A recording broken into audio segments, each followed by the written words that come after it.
Chikkabanavara double murder case major twist ಅನ್ನು ಪಡೆದುಕೊಂಡಿದೆ.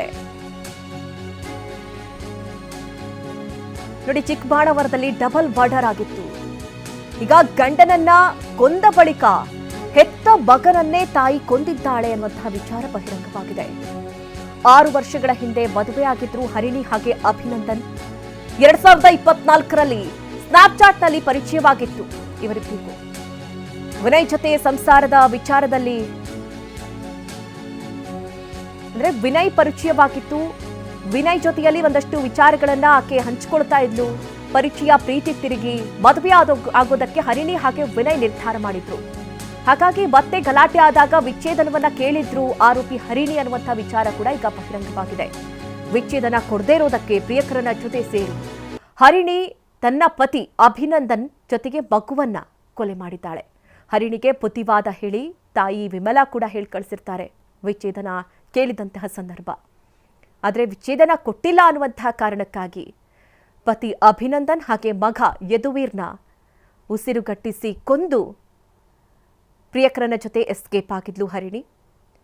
ಮೊದಲೇದಾಗಿ ನಾಟಕವಾಡಿದ್ಲು.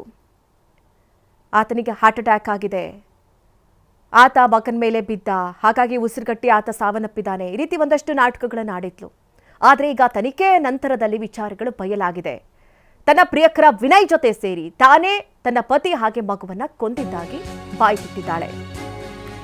ಪ್ರಿಯಕರನ ಜೊತೆ ಸೇರೋದಕ್ಕೆ ಬಿಡಲ್ಲ ಅಂತ ಹೇಳಿ ಹರಿಣಿಗೆ ಕೋಪ. ಗಂಡನ ಕೊಲೆಗೆ ಹರಿಣಿ ಆಕೆ ಪ್ರಿಯಕರ ವಿನಯ್ ಪ್ಲಾನ್ ಮಾಡಿದ್ದಾರೆ. ಕಳೆದ ಶುಕ್ರವಾರ ಹರಿಣಿ ಅಭಿನಂದನ್ ನಡುವೆ ಗಲಾಟೆ ಆಗಿದೆ. ಭಾನುವಾರ ರಾತ್ರಿ ಅಭಿನಂದನ್ ಕೊಲೆ ಮಾಡೋದಕ್ಕೆ ಸ್ಕೆಚ್ ಹಾಕಿದ್ದಾರೆ. ಕೊಲೆಗೆ ಹ್ಯಾಂಡ್ ಗ್ಲೌಸ್ ಅನ್ನ ಖರೀದಿ ಮಾಡಿದ್ಲು ಈ ಕೊಲೆಗಾತಿ. ಅಭಿನಂದನ್ ಕತ್ತು ಹಿಸುಕಿ ತಲೆಗೆ ಹೊಡೆದು ಭೀಕರವಾಗಿ ಕೊಂದಿದ್ದಾಳೆ. ಈ ಗಲಾಟೆ ವೇಳೆ ಅಭಿನಂದನ್ ಮಗ ಎಚ್ಚರಗೊಂಡಿದ್ದಾನೆ. ಹಾಗಾಗಿ ಮಗು ನೋಡಿದೆ ಅನ್ನುವಂತಹ ಕಾರಣಕ್ಕಾಗಿ ಮಗುವನ್ನ ಕತ್ತು ಹಿಸುಕಿ ಕೊಂದಿದ್ದಾಳೆ ಪಾತಕಿ ತಾಯಿ ಹರಿಣಿ. ಈ ಬಗ್ಗೆ ಹೆಚ್ಚಿನ ಡೀಟೇಲ್ಸ್ ಅನ್ನ ನೀಡ್ತಾರೆ ನಮ್ಮ ಪ್ರತಿನಿಧಿ ಮಂಜುನಾಥ್.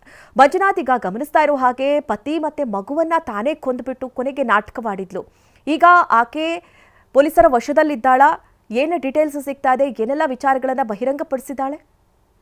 ಮಧುನಾಗರಾಜ್, ಈಗ ಸದ್ಯ ಹರಿಣಿ ಹಾಗೂ ಆತನ ಪ್ರೇಯಸಿಯಾಗಿರ್ತಕ್ಕಂಥ ವಿನಯ್ ಏನಿದೆ ಇವರಿಬ್ಬರನ್ನ ಕೂಡ ಬಂಧನವನ್ನ ಕೂಡ ಮಾಡಲಾಗಿದೆ. ಅಂದ್ರೆ ಏನು ಪೊಲೀಸರು ಪ್ರಾರಂಭದಲ್ಲಿ ಈತನ ಅಂದ್ರೆ ಒಂದಷ್ಟು ಸಾಕ್ಷಿಗಳು ಸಿಕ್ಕಿತ್ತು. ಅಂದ್ರೆ ಈಕೆ ಸಾಕ್ಷಿಯನ್ನ ನಾಶ ಮಾಡಿರ್ತಕ್ಕಂತಹ ಎಲ್ಲಾ ಕುರುಹುಗಳು ಪೊಲೀಸರಿಗೆ ಸಿಕ್ಕಿತ್ತು. ಪ್ರಮುಖವಾಗಿ ಸಿಸಿ ಕ್ಯಾಮೆರಾ ಆಫ್ ಮಾಡಿರ್ತಕ್ಕಂಥದ್ದು ಇರ್ಬೋದು, ಮತ್ತೆ ಆತನ ತಲೆ ಮೇಲೆ ಗಾಯಗಳಾಗಿರ್ತಕ್ಕಂಥದ್ದು ಇರ್ಬೋದು, ಎಲ್ಲವೂ ಕೂಡ ಸಿಕ್ಕಿತ್ತು. ಆಕೆಯನ್ನ ವಿಚಾರಣೆ ಮಾಡುವಂತ ವೇಳೆ ಸತತ 7 ಗಂಟೆಗಳ ಕಾಲ ಆಕೆ ನನಗೆ ಯಾವುದೇ ಮಾಹಿತಿ ಗೊತ್ತಿಲ್ಲ, ಅದು ಹೇಗೆ ಸತ್ರು ಅನ್ನೋದು ನನಗೆ ಗೊತ್ತಿಲ್ಲ ಅನ್ನೋದನ್ನೇ ಹೇಳ್ತಾ ಬರ್ತಾಳೆ. ಯಾವಾಗ ಪೊಲೀಸರ ಭಾಷೆಯಲ್ಲಿ ಆಕೆನ ವಿಚಾರಣೆ ಮಾಡ್ಲಿಕ್ಕೆ ಬಂದತ್ರ ಆಗ ಎಳೆಯಾಗಿ ಬಿಚ್ಚಿಡ್ತಾ ಹೋಗ್ತಾರೆ. ಅಂದ್ರೆ ಅಂದ್ರೆ ಕಳೆದ ಶುಕ್ರವಾರ ಏನಿರುತ್ತೆ ಆ ಶುಕ್ರವಾರ ಗಂಡ ಹೆಂಡತಿ ನಡುವೆ ಜಗಳ ಆಗಿರುತ್ತೆ. ಈ ಹಿಂದೆ ಕೂಡ ಅಂದ್ರೆ ಕಳೆದ ಒಂದು 6 ತಿಂಗಳ ಹಿಂದೆಕ್ಕೆ ತನ್ನ ಸ್ನೇಹಿತ ಏನಿರ್ತಾನೆ ಅಂದ್ರೆ ವಿನಯ್ ಆತನ ಜೊತೆ ಮನೆ ಬಿಟ್ಟು ಕೂಡ ಓಡೋಗಿರ್ತಾಳೆ. ಇದಾದ ನಂತರ ತನ್ನ ತಾಯಿ ಏನಿರ್ತಾಳೆ ವಿಮಲಾ ಆಕೆ ಕರ್ಕೊಂಡ್ಬಂದು ಬುದ್ಧಿವಾದನ್ನ ಹೇಳಿ ಗಂಡನ ಜೊತೆ ಹೋಗಮ್ಮ ಅಂತ ವಾಪಸ್ ಕಳಿಸಿರ್ತಾರೆ. ಇದಾದ್ರೂ ಕೂಡ ಹಲವು ಬಾರಿ ಜಗಳಗಳು ಆಗಿರುತ್ತೆ. ಹೀಗೆ ಜಗಳಗಳು ಆಗ್ತಾ ಇದ್ದತ್ತೆ ಈಕೆ ನನಗೆ ಡಿವೋರ್ಸ್ ಕೊಡು ಅನ್ನೋದನ್ನ ಕೂಡ ಆಕೆ ಕೇಳ್ಕೊಂಡಿರ್ತಾಳೆ, ಆದ್ರೆ ಕೊಟ್ಟಿರೋದಿಲ್ಲ. ಇದರ ನಡುವೆ ಕೂಡ ಶುಕ್ರವಾರ ಗಲಾಟೆ ಆಗುತ್ತೆ. ಗಲಾಟೆ ಆಗೋ ಸಂದರ್ಭದಲ್ಲಿ ಜೋರಾಗಿ ಅಂದ್ರೆ ಇಬ್ರು ಹಲ್ಲೆಯನ್ನ ಕೂಡ ಮಾಡ್ಕೊಳ್ತಾರೆ. ಇದಾದ ನಂತರವೇ ಪ್ಲಾನ್ ಅನ್ನ ಮಾಡ್ಕೊಳ್ತಾರೆ ಅದನ್ನ ಮುಗಿಸ್ಬೇಕು ಅಂತ ಹೇಳಿ. ಅದರಂತೆ 11:30 ಸರಿಸುಮಾರಿಗೆ ಈತ ವಿನಯ್ ಏನಿದ್ದಾನೆ ಈತನ ಮನೆಗೆ ಬಂದು ಗ್ಲೌಸ್ ಅನ್ನ ಅಂದ್ರೆ ಈಕೆ ಹೋಗಿ ಗ್ಲೌಸ್ ಅನ್ನ ಖರೀದಿ ಮಾಡ್ಕೊಂಡ್ ಬಂದಿರ್ತಾಳೆ. ಎಲ್ಲವೂ ಕೂಡ ಪ್ಲಾನ್ ಆಗಿ ಮಾಡ್ತಾ ಹೋಗ್ತಾರೆ.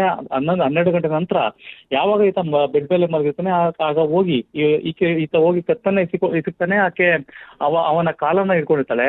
ಯಾವಾಗ ಆತ ಕೈಯನ್ನ ತಪ್ಪಿಸ್ಕೊಂಡು ಜೋರಾಗಿ ಚೀರಾಟನ ಮಾಡ್ತಾನೆ ಆಗ ಮಗು ಕೂಡ ಎದ್ದು ಬಿಡುತ್ತೆ. ಕೂಡಲೇ ತನ್ನ ತಲೆಗೆ ಹಲ್ಲೆನ ನಡೆಸಿ ಕೊಲೆಯನ್ನ ಮಾಡ್ತಾರೆ. ನಂತರ ಮಗುವನ್ನ ಈಕೆಯ ಹೆತ್ತ ತಾಯಿಯೇ ಆಕೆಯನ್ನ ಆ ಮಗುವನ್ನ ಉಸಿರುಗಟ್ಟಿಸಿ ಕೊಲೆಯನ್ನ ಮಾಡುವಂತ ನಿಟ್ಟಿನಲ್ಲಿ ಮುಂದಾಗ್ತಾರೆ. ಒಟ್ಟಾರೆ ಎಲ್ಲವನ್ನ ಕೂಡ ಈಗಾಗಲೇ ಚಿಕ್ಕಬಾಣಾವರ ಪೊಲೀಸರ ಮುಂದೆ ಎಳೆಯಾಗಿ ಬಿಚ್ಚಿಟ್ಟಿರತಕ್ಕಂಥದ್ದು ಮಧುನಾಗರಾಜ್. ಸದ್ಯ ಇಬ್ಬರನ್ನು ಕೂಡ ಬಂಧನವನ್ನ ಮಾಡಿ ಮಧ್ಯಾಹ್ನದ ನಂತರ ಕೋರ್ಟ್ಗೆ ಹಾಜರುಪಡಿಸುವ ನಿಟ್ಟಿನಲ್ಲಿ ಈಗ ಮುಂದಾಗ್ತಾರೆ.